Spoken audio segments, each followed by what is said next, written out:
pigeon's nest.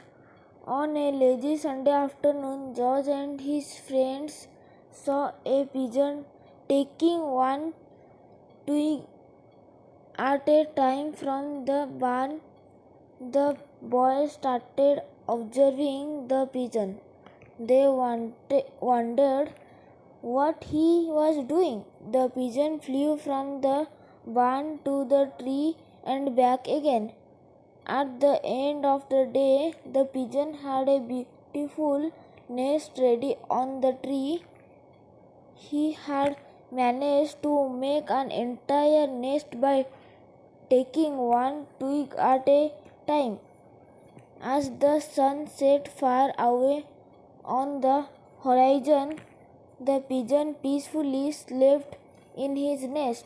The moral of the story is the journey of a thousand